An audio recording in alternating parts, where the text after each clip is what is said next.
साथीहरु यो भिडियो चाहिँ हिजो इभिनिङको हो हैन लेट नाइट भएर चाहिँ मैले अपलोड गर्न पाइन सो आज हेर्दिनुस् होला अनि इभिनिङ टाइम चाहिँ यस्तो थियो हैन अनि किचनमा गएर मैले चिया बसाले हैन अनि चिया बसाली सकेर चिया मेरो अलमोस्ट पाक्यो पनि हैन उम्ल्यो अनि उम्लेर चाहिँ मैले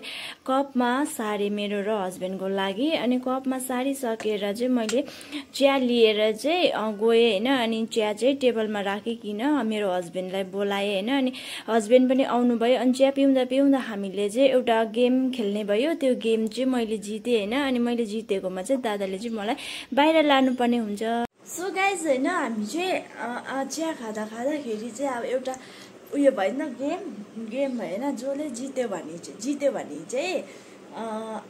बाहिर जानु पाउँदैन हार्यो भने चाहिँ जो हार्छ उसले चाहिँ बाहिर लानुपर्ने हुन्छ अन्तखेरि चाहिँ मैले जितेँ सो मैले चाहिँ लानु परेन मेरो हस्बेन्डले चाहिँ मलाई घुमाउनु लानुपर्ने भयो सो अब हाम्रो प्लान पनि बन्ने हैन अनि अब चाहिँ मैले मुखहरू धोइसकेँ अब चाहिँ फ्रेस भएर चाहिँ रेडी भएर जाने सो कहाँ जाने म अहिले देखाउँछु ल so stay tune so guys आज चाहिँ हामी चाहिँ अब निस्केको हैन एडिट गर्नु यहाँ के भन्नु हैन चिसो मौसम छ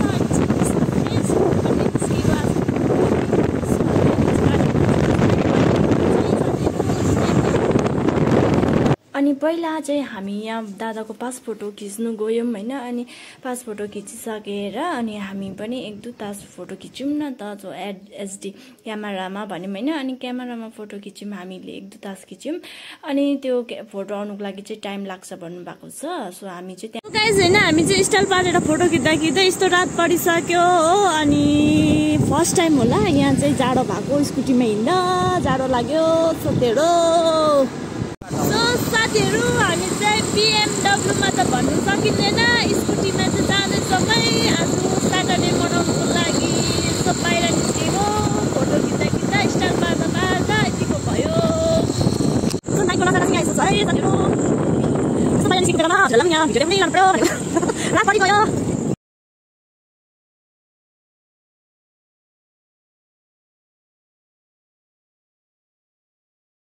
सो गाइज हैन हामी चाहिँ डुल्नको लागि यो पार्कमा आएको थियो हैन अनि अब चाहिँ हामी फर्किँदैछौँ अनि फोटोहरू पनि खिच्यो हो भिडियोहरू पनि बनायो अनि अब चाहिँ हाम्रो फर्किने टाइम हुँदैछ सो यहाँको नजारा चाहिँ यस्तो थियो अनि हजुरहरूलाई मनपर्छ होला होप्सो अनि हामीलाई चाहिँ एकदमै मन पर्यो किनभने यहाँ आएको चाहिँ दुईचोटि भयो नि त अनि आज चाहिँ वेदर पनि दामी नै छ हो सो अन्त त्यति नै हो अब चाहिँ हामी